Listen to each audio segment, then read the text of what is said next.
show the she doesn't seem upset. She doesn't see her hair's not on fire. She doesn't feel the pain of the people who don't have relief right now. It's not none of it. She acts like it's just like another day. It's another bill. And I don't know how we're going to explain this. This is certainly bad. Well, how are you going to explain that you don't have a plan? You never had a plan. You never talked to anybody to get a plan. And you didn't flex the leverage that you obviously and actually do have. That's what you have to explain. Not that the Democratic Party failed. That's for them to explain it. Why did you fail? Why did the Justice Democrats fail again? So much so that Cenk Uygur had to do a tear-filled fucking video. That's how bad it is. Cenk Uygur had to admit I was right. Well, of course he didn't, because that would take character. But everybody knows that's what that video was. And she's not upset. She's not upset. People are literally dying in the streets, and she doesn't seem to have any urgency, doesn't seem to give a shit.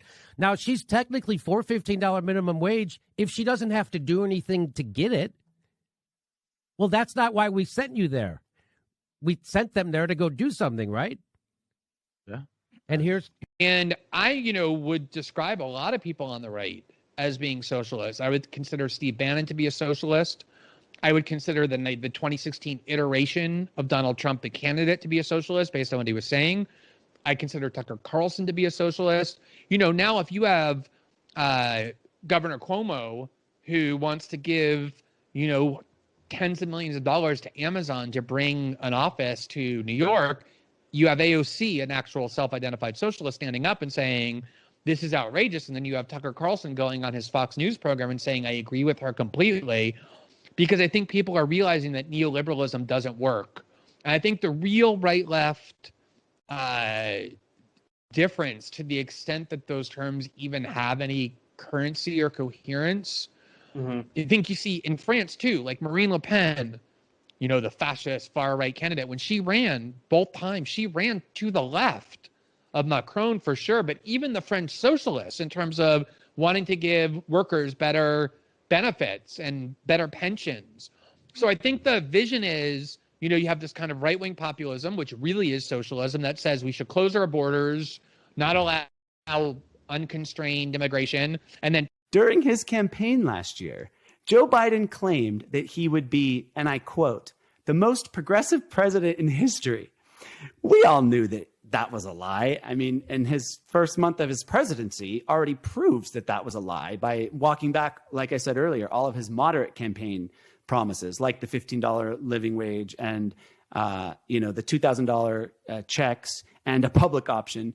But millions of struggling working people fell for his lie and continue to fall for the lies of the Democratic Party that markets itself as the party of working people when it's campaigning, and then turns around and stabs working people in the back when it gets power.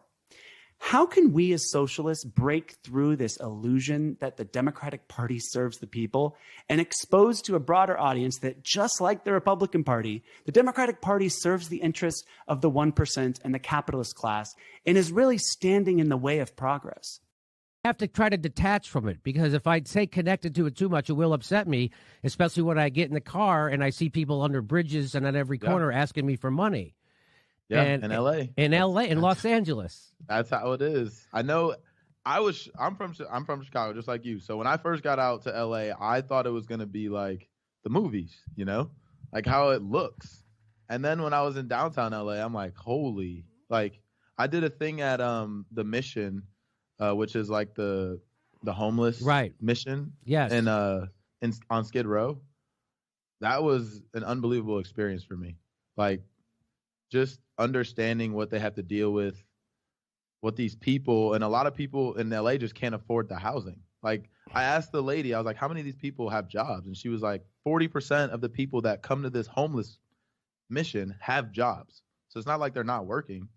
They just can't afford it.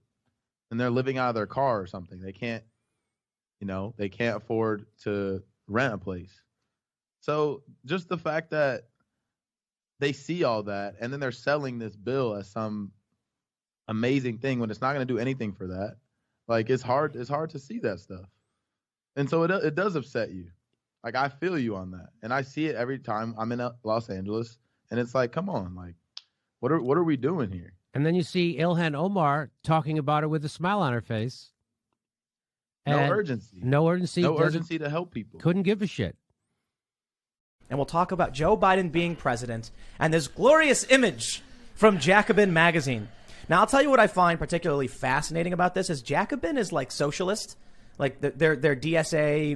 There's like communism. They get their name from the French Revolution, and they've put a cover out, and it's Joe Biden as Jesus with the sun behind his head, literally imagery of Jesus, and there are people below him like looking up and cheering and worshiping him. And there's angels filming and interviewing him. What are these people thinking?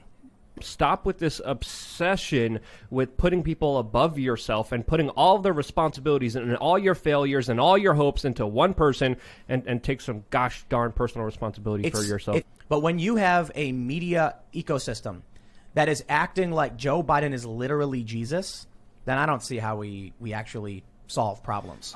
Just to clarify my point, Joe Biden could do really horrible things and they don't care. But it's funny because they say the same thing about, Donald Trump. Yeah. This is people worshiping Jesus Biden who hasn't done anything. What did he do? He defeated the devil. Reed up against the wall. Yeah, he defeated the devil. There you go. The evil Trump. Yeah. Gomer, has the project of trying to reform capitalism and make it more equitable been a failure? And secondly, can a system like capitalism that is based on the exploitation of the poor and working class to enrich the ruling class, can a system like that even be reformed? All right, awesome. So what I was talking before about how the companies can't innovate all the time. Technological innovation is only enough to push quarterly profits maybe 1 or 2 quarters in a row, and then after that they have to get back to squeezing. If you look at Amazon, for example, right? They didn't get super rich simply by their revolutionary logistics system. That's part of it, but the other part of it is the whole thing of like making workers pee in bottles and having a sweatshop type atmosphere and having super long shifts and people having to come in even when they have COVID. That's how Amazon gets its profits, right? The continual hard squeezing of its laborers. So fundamentally, what we have to look at it is if I went up to your house, right, and I stole that nice painting, and then I stole that plant, and then I stole, your jacket, right? If every day I'm stealing just a little bit more from you, eventually you are going to punch me. So the thing is, when we look at individuals taken from us, taking the things that we need to survive from us, right? Then of course we think about it in terms of like, I will stop them. I will do whatever I need to stop somebody from stealing from me. But when we think about it in terms of a boss, suddenly it's impossible to do anything about, right? It's just, that's the way that it is. And the reason that we're taught to feel that kind of hopelessness, to be honest, the reason we're taught to feel like we cannot do anything is because of the police, right? You can't go up and punch your boss because the police will take you away, right? If your boss threatens to fire you unless you take a pay cut, there is no legal recourse for you, right? That's just the way things are. But and I know that is evil and wrong, especially in an environment where people are not making enough to survive, right? When your boss is literally saying you have to take a pay cut that will push you below the poverty line, and you just have to do it, right? It's plain evil. I want him to answer the question that I asked him, which was, do you believe that the Russians intervened in the 2016 election to help Trump? Because let me just say one thing was, over time, your position seems to have changed dramatically. Last year, it seemed that you thought all of this was a hoax. But more recently, you seem to, as I said, in kind of throwaway lines in your pieces, accept much of the idea that the Russians intervened. At the same time, you are attacking people for making too big of a deal of it. I think what you've just said is something that is very important, which is that you've now said straight out that you think the Russians did intervene in some way in the 2016 election. And I think that many people who have read you, and I know that you this is a big issue for you because I've looked at your Twitter feed, and there's a lot of fights you have with people who interpret what you say, and you get angry at them on Twitter for accusing you of certain things. But you and I are in the communications business, and the preponderance of what you write is interpreted by a large number of your readers in a certain way, then, and it's not what you intended, then you failed as a communicator. I come away from reading what you've written confused. And what are you confused about? Let's clarify it now. I'm confused by what you really, by what you're trying to say. Frankly, Okay, I'm confused. I'm trying to say that as rational citizens and good journalists, we should not believe claims from the U.S. government about things that happened, especially inflammatory claims about their adversaries, absent convincing evidence that we can assess and review rationally. The idea that if people attribute to you things that you didn't say, it means that you failed as a communicator, I think is preposterous. No, it's not. It might mean that the reason people are attributing to me things I never said is because I'm a poor communicator. It might be because there's an attempt to smear people. I think Kamala and Biden might be throwaway candidates. They know they're going to get steamrolled in the election. I really don't see the Democrats winning this. I think it's fair to say Trump's going to win re-election. I think Trump might have a massive, massive victory, which shocks the left. I think we're looking at a Trump victory, man. Trump 2020 landslide, even with everything going on with COVID. I think that's what we can expect. I wouldn't be surprised at all if Trump had a 49-state landslide. I think we could see a 49-state landslide. We may be looking at a Mondale-Reagan type scenario where Trump landslides 49 states. And we may see a 49-state landslide, maybe a 50-state landslide. That'd be amazing. I think we might be seeing a 49-state landslide. I just really think it's more likely that Trump wins 520 electoral votes. No amount of mail-in ballots will matter. If Trump gets 537 or 36 or even 538, every single electoral vote. We all know Joe Biden will lose. Like, let's be real, man. As I've stated 1,000,001 times, Donald Trump's going to win. The Republicans are going to sweep.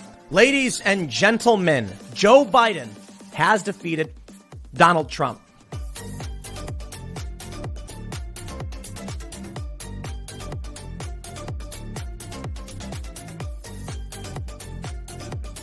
Everything I've told you will be wrong and completely meaningless. So keep that in mind.